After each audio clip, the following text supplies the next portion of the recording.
औपनिवेशिक काल के दौरान लिखे गए भारत के इतिहास का प्रारंभ सिंधु घाटी सभ्यता से होता है। ये झूठ फैलाया गया कि जब इस सभ्यता का अंत हुआ तब आर्यों ने भारत पर आक्रमण किया और उन्होंने वेदों की रचना की। आधुनिक इतिहासकारों और पुरातत्वविदों का प्रतिपादन है कि हमारे पास 500 ईसा पूर्व से पहले का कोई भी सही कालानुक्रमिक इतिहास नहीं है। लेकिन वास्तव में पुरातात्विक, पुरातन खगोलीय और साहित्यिक साक्ष्यों पर आधारित उन्नत शोध से पता चलता है कि होलोसीन से लेकर भारत का निरंतर कालानुक्रमिक इतिहास है। हम भारतीय गर्व से इसको इतिहास कहते हैं। इतिहास शब्द इति, ह और आस के रूप में विभाजित होता है, जिसका अर्थ होता है कि ऐसा वस्तुतः हुआ था। वैदिक, उत्तर वैदिक ग्रंथ इतिहास और पुराण इतिहास को दर्ज करते हैं। आज इतिहास की परिभाषा वो है जो भारत में औपनिवेशिक इतिहासकारों द्वारा प्रस्तुत की गई थी, जिन्होंने बिना किसी सबूत के हमारी प्राचीनता पर संदेह किया। उससे बहुत पहले हमारे ऋषियों ने कालानुक्रमिक इतिहास और वंशावलियों को दर्ज किया ताकि भविष्य की पीढ़ियों को इसे सीखने से लाभ मिल सके। आइए हम वैज्ञानिक रूप से हमारे कालानुक्रमिक इतिहास की प्राचीनता का अन्वेषण करते हैं। ये कहना बहुत मुश्किल है कि भारतीय प्रायद्वीप में मानव जाति किस समय बसी थी, लेकिन इंडोनेशिया के सुमात्रा में स्थित टोबा ज्वालामुखी के विनाशकारी विस्फोट ने 75,000 साल पहले भारतीय भूभाग से मनुष्यों, वनस्पतियों और सभी जीवों का विनाश कर दिया था। टोबा के विनाशकारी विस्फोट ने पूरे भारत में लगभग 15 सेंटीमीटर मोटी राख की परत जमा कर दी थी। कुर्नूल जिले के ज्वालापुरम के पुरातात्विक स्थल में टोबा विस्फोट की घटना से पहले और बाद में मानव निवास का प्रमाण मिलता है। संभवतः कश्मीर और हिंदू कुश पर्वत की पहाड़ियों में रहने वाले कुछ ही लोग बच पाए होंगे। धीरे धीरे उत्तर पश्चिमी और उत्तर भारत उन बचे हुए लोगों के आवास स्थल बन गए। इस प्रकार सप्त सिंधु क्षेत्र और सरस्वती नदी वैदिक सभ्यता की जन्मस्थली बन गई। पुरातात्विक विभाग ने पूर्वी उत्तर प्रदेश के लहुरा देव झील के तट पर प्रारंभिक कृषि का समय 13,000 ईसा पूर्व से 7,300 ईसा पूर्व तक कार्बन डेटिंग द्वारा निर्धारित किया है। खंबात की खाड़ी का ये प्राचीन शहर वास्तव में द्वारवती शहर था, जिसे 11,100 ईसा पूर्व के आसपास विश्वकर्मा द्वारा बनाया गया था, और ये शहर 9,400 से 9,300 ईसा पूर्व के आसपास समुद्र में समा गया। 10,200 ईसा पूर्व से 9,400 ईसा पूर्व तक मेल्ट वाटर पल्स 1B का समय था। इस द्वारवती शहर से प्राप्त एक प्राचीन लकड़ी के टुकड़े का समय 7,500 ईसा पूर्व निर्धारित किया गया है। तमिलनाडु में प्राचीन पूमपुहर शहर की जलमग्न संरचना 9,500 ईसा पूर्व के आसपास की है। हिसार में भिराना के पुरातात्विक स्थल को भी 7,570 ईसा पूर्व का माना गया है। पाकिस्तान के बोलन दर्रे के पास मेहरगढ़ के कृषि स्थल 7,000 ईसा पूर्व के हैं। हरियाणा के प्रसिद्ध राखी गढ़ी के कुछ अवशेष 6,500 ईसा पूर्व के हैं। पुरातत्व खगोलीय साक्ष्यों के आधार पर 14,500 ईसा पूर्व में ब्रह्मा का समय निर्धारित किया जा सकता है, क्योंकि 14,500 ईसा पूर्व के आसपास दक्षिणायन धनिष्ठा नक्षत्र में था। 1,000 साल बाद ऋषि विश्वामित्र ने 13,500 ईसा पूर्व के आसपास श्रवण नक्षत्र में दक्षिणायन को देखा था, जैसा कि महाभारत में वर्णित है। इस घटना को विषुव का अयन चलन या प्रीसेशन कहा जाता है। लगभग 26,000 वर्षों के चक्र में पृथ्वी के अक्ष के घूर्णन के अभिविन्यास में क्रमिक बदलाव को विषुव का अयन चलन कहा जाता है, क्योंकि विषुव के साथ सूर्य की वार्षिक गति के विपरीत निर्धारित सितारों के सापेक्ष ग्रहण के साथ साथ विषुव पश्चिम की ओर बढ़ता है। इस प्रकार विषुव या संक्रांति 960 वर्षों में पश्चिम की ओर एक नक्षत्र अर्थात 13.2 डिग्री को पार कर जाती है। वैदिक साहित्य में कई संदर्भ मृगशिरा से रोहिणी नक्षत्र में उत्तरायण के अयन चलन का संकेत देते हैं। प्रजापति दक्ष और उनकी 27 बेटियों की वैदिक कथा स्पष्ट रूप से 28 नक्षत्रों की मृगशिरा आदि सूची को इंगित करती है, जो 11,200 ईसा पूर्व के आसपास वैवस्वत मनवंतर की शुरुआत के साथ मेल खाती है। उत्तरायण मृगशिरा नक्षत्र में 11,200 से 10,200 ईसा पूर्व के आसपास था और रोहिणी नक्षत्र में 10,200 से 9,200 ईसा पूर्व के आसपास था। उत्तरायण 9,200 से 8,200 ईसा पूर्व के आसपास कृतिका नक्षत्र में था। अथर्ववेद के नक्षत्र सूत्र को 9,200 से 9,000 ईसा पूर्व के आसपास पुनः संकलित किया गया था और नक्षत्रों की सूची को कृतिका नक्षत्र से पुनः प्रारंभ किया गया। उत्तरायण जब कृतिका नक्षत्र में था तब अधिकांश संहिता, ब्राह्मण और आरण्यकों को उनके अंतिम रूप में संकलित किया गया। नक्षत्रों की सूची अश्विनी नक्षत्र से ही पुनः आरंभ होती है। जब उत्तरायण 7,200 ईसा पूर्व के आसपास अश्विनी नक्षत्र में स्थानांतरित हो गया था। तैत्तिरीय ब्राह्मण इंगित करता है कि 12,000 से 11,300 ईसा पूर्व के आसपास देवता और असुरों के बीच एक बड़ा संघर्ष हुआ, जब अभिजीत यानी वेगा एक ध्रुव तारा था। शिशुमार तारा मंडल का कश्यप तारा, जो कि ग्रामा ड्रैकोनिस है, 11,000 ईसा पूर्व के शुरू में उत्तर ध्रुव पर था।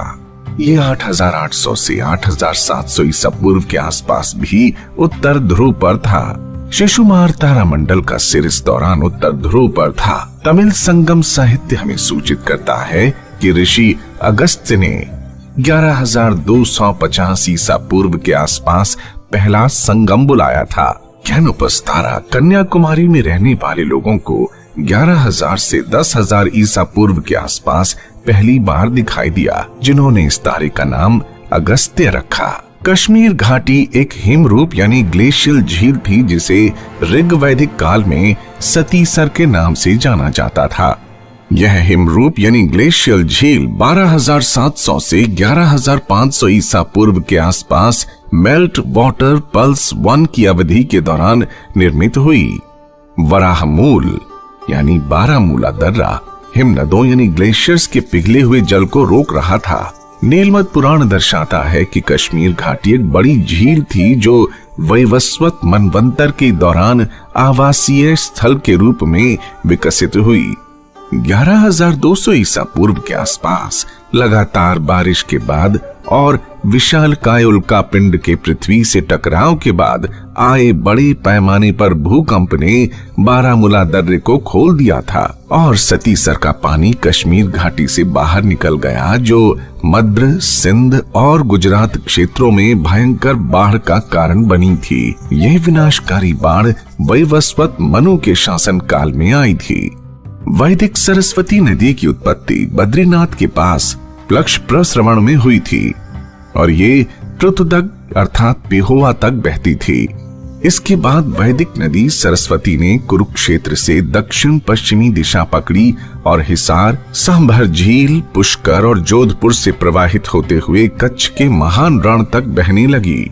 11,200 ईसा पूर्व में बड़े पैमाने पर भूकंप के कारण सरस्वती ने अपना मार्ग बदल लिया और कुरुक्षेत्र, सिरसा से कालीबंगा और अनूपगढ़ तक पश्चिम की ओर बहना शुरू कर दिया। सतलज, यमुना और दृष्टवती सरस्वती की प्रमुख सहायक नदियां थीं। सतलज ने लगभग 14,500 से 13,000 ईसा पूर्व अपना मार्ग बदल लिया। भारतीय प्रौद्योगिकी संस्थान IIT कानपुर ने OSL पद्धति के आधार पर 13,000 ईसा पूर्व में सतलज नदी के पुरातात्विक मार्ग को दिनांकित किया। यमुना और दृष्टवती सरस्वती नदी की सहायक नदी बनी रहीं। वैदिक काल में यमुना की 2 धाराएं थीं, यमुना की एक धारा पश्चिम की ओर बहती थी और सरस्वती में विलीन हो जाती थी, जबकि एक अन्य धारा पूर्व की ओर बहती थी और प्रयाग में गंगा नदी में विलीन हो जाती थी। सीमांत रूप से यमुना की वाय-वन पुरातात्विक धारा, जो कि सरस्वती की एक सहायक नदी थी, ने 11,200 ईसा पूर्व के आसपास अपनी दिशा बदल दी थी। ऐसा प्रतीत होता है कि यमुना में सरस्वती सत्र के अवभृत अनुष्ठान को सरस्वती और यमुना के विलुप्त संगम के स्मरण के लिए प्रस्तुत किया गया होगा। समुद्र शास्त्रीय अध्ययनों के अनुसार लगभग 10,000 से 9,500 वर्ष पहले 500 वर्षों में समुद्र का स्तर अचानक 28 मीटर बढ़ गया था। 10,000 से 9,500 ईसा पूर्व के इस त्वरित समुद्र स्तर को मेल्ट वाटर पल्स 1B का नाम दिया गया है। इस बात की अत्यधिक संभावना है कि मेल्ट वाटर 1B के अंत में कैम्बे की खाड़ी में द्वारावती शहर 9,400 से 9,300 ईसा पूर्व के आसपास समुद्र में समा गया था। संभवतः द्वारावती शहर के क्षेत्र को पूरी तरह से डूबने में कम से कम 1500 साल लग गए। इस प्रकार खंबात की खाड़ी में डूबे हुए शहर के क्षेत्र में पाया गया लकड़ी का वो टुकड़ा 8,000 से 7,500 ईसा पूर्व के आसपास डूबा था। मयासुर ने कृतयुग के अंत में सूर्य सिद्धांत लिखा था, जब चैत्र शुक्ल प्रतिपदा की तिथि के दिन मेष राशि में सूर्य, चंद्रमा और सभी 5 ग्रह बड़े संयोग में थे। कंप्यूटर सिमुलेशंस निर्णायक रूप से सूर्य सिद्धांत की तिथि 22 फरवरी 6,778 ईसा पूर्व रविवार को स्थापित करते हैं। सप्ताह की अवधारणा 12 साल का जोवियन चक्र, 60 साल का चक्र, 1200 वर्षों का युग, 2700 वर्षों का सप्तर्षि चक्र 6,777 ईसा पूर्व में प्रस्तुत किया गया था। इस प्रकार हम त्रेता युग की अवधि 6,777 से 5,577 ईसा पूर्व के आसपास और द्वापर युग की अवधि 5,577 से 3,177 ईसा पूर्व के आसपास तय कर सकते हैं। ये परंपरागत रूप से दर्ज है कि राम का जन्म त्रेता युग की अंतिम शताब्दी में हुआ था। इस प्रकार श्री राम का जन्म 3 फरवरी 5,674 ईसा पूर्व पुनर्वसु नक्षत्र में हुआ था, जब शनि उच्च पर था।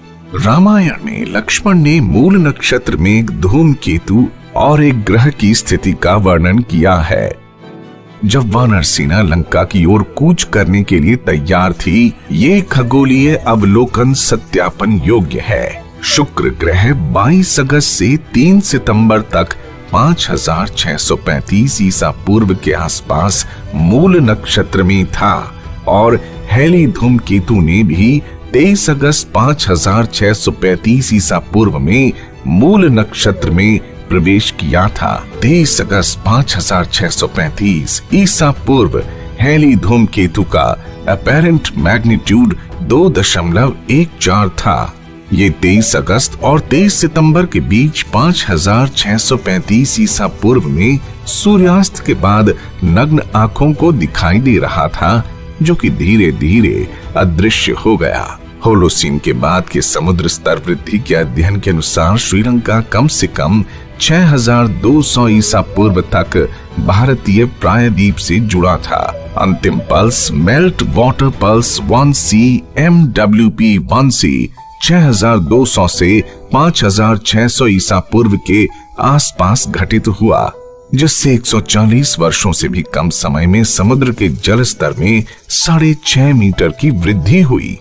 जाहिर है राम सेतु का क्षेत्र MWP 1C के दौरान समुद्र से डूब गया था। शायद नल ने राम सेतु के निर्माण के लिए जमीनी स्तर को अधिकतम 2 मीटर तक ऊंचा उठाया होगा। धनुषकोडी और तलाई मानर के बीच समुद्र जल स्तर मौजूदा स्तर से कम 14 मीटर नीचे होना चाहिए। इस प्रकार रामायण के युग को 5,677 से 5577 ईसा पूर्व के आसपास स्थापित किया जा सकता है। ऐहोल शिलालेख निर्णायक रूप से महाभारत युद्ध की तारीख को 3162 ईसा पूर्व में स्थापित करता है।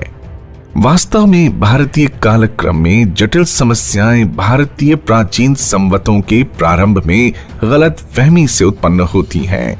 कुर्तकोटी ताम्रपत्र उत्तरी कर्नाटक में शक संवत 530 में अर्थात 9 मई 53 ईसा पूर्व में हुए संपूर्ण सूर्य ग्रहण को संदर्भित करता है, जो निर्णायक रूप से स्थापित करता है कि शक संवत 583 ईसा पूर्व में शुरू हुआ था और शकांत संवत 78 ईस्वी में शुरू हुआ था। इतिहासकारों ने गलती से इन दो संवतों को मिला दिया, जिसके कारण 660 वर्षों की कालानुक्रमिक त्रुटि हुई।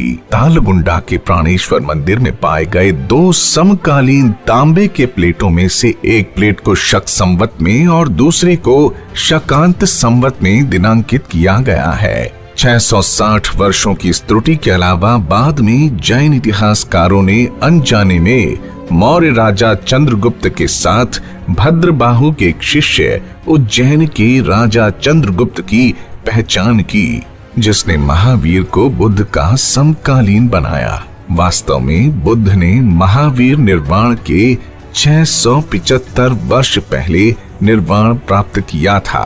पुराणों और बर्मा के शिलालेखों से स्पष्ट है कि बुद्ध ने 1864 ईसा पूर्व में निर्वाण प्राप्त किया था। लुम्बिनी में हाल की खुदाई और लुम्बिनी में बौद्ध तीर्थ स्थल के केंद्र में स्थित खंदक यानी ट्रेंच C5 से एकत्र किए गए रेडियो कार्बन के नमूने भी 1681 ईसा पूर्व की प्रारंभिक तिथि को दर्शाते हैं। इस प्रकार शक संवत और शकांत संवत के दो अलग अलग इपॉक्स को एक मानने के कारण और भद्रबाहु के शिष्य चंद्रगुप्त की गलत पहचान के कारण बुद्ध निर्वाण की तिथि में 1380 वर्षों की कालानुक्रमिक त्रुटि आ गई है। वस्तुतः बुद्ध निर्वाण 1864 ईसा पूर्व में हुआ था, जो कि 6ठी शताब्दी ईसा पूर्व में आदि शंकराचार्य की पारंपरिक तिथि को सही ठहराती है।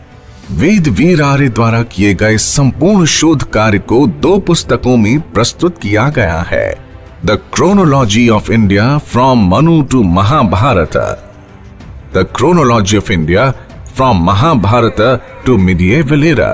चूंकि बुद्ध निर्वाण की तिथि में परिवर्तन पूरे विश्व काल क्रम को प्रभावित करता है, इसलिए The Origin of the Christian Era, Fact or Fiction नामक तीसरी पुस्तक में पश्चिमी काल क्रम के मानकों पर चर्चा की गई है। वास्तव में यूरोपीय ईसाई विद्वानों ने स्वतंत्र रूप से बिना कोई प्रमाण प्रस्तुत किए 1 ईस्वी को ईसा मसीह के जन्म वर्ष के रूप में मान लिया। इसलिए इस पुस्तक में प्रमाणित किया गया है कि ईसाई संवत विश्व काल क्रम के मानक के रूप में स्थापित करने योग्य नहीं है। पश्चिमी काल क्रम को ऑगस्टस के समय तक ईसाई संवत के इपॉक का उल्लेख किए बिना ठीक करने की वास्तविक आवश्यकता है। बेबीलोन में प्राप्त वीनस टैबलेट स्वतंत्र रूप से खगोलीय साक्ष्य प्रस्तुत करता है, लेकिन दुर्भाग्य से विश्व इतिहासकार वीनस टैबलेट की सटीक तारीख को निर्धारित करने में पूर्ण रूप से विफल रहे। वर्तमान शोध कार्य औपचारिक रूप से दावा करता है कि वीनस टैबलेट की डेटिंग की पहेली को सफलतापूर्वक हल कर लिया गया है, जो कि पिछले 150 वर्षों से अनसुलझी थी। इस प्रकार 3 पुस्तकों में प्रस्तुत शोध कार्य न केवल भारत की कालानुक्रमिक समस्याओं का बल्कि विश्व काल क्रम का भी संपूर्ण समाधान प्रदान करता है।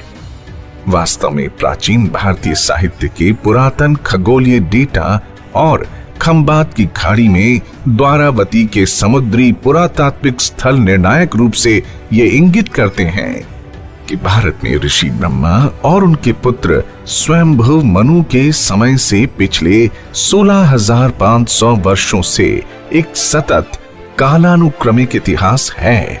प्राचीन भारतीय ऐतिहासिक परंपरा ने श्रम साध्य रूप से वंशावली कालक्रम को संरक्षित किया। लेकिन भारतीय कैलेंडर में समय समय पर बदलाव के कारण ऐतिहासिक कालक्रम कहीं भटक गया था।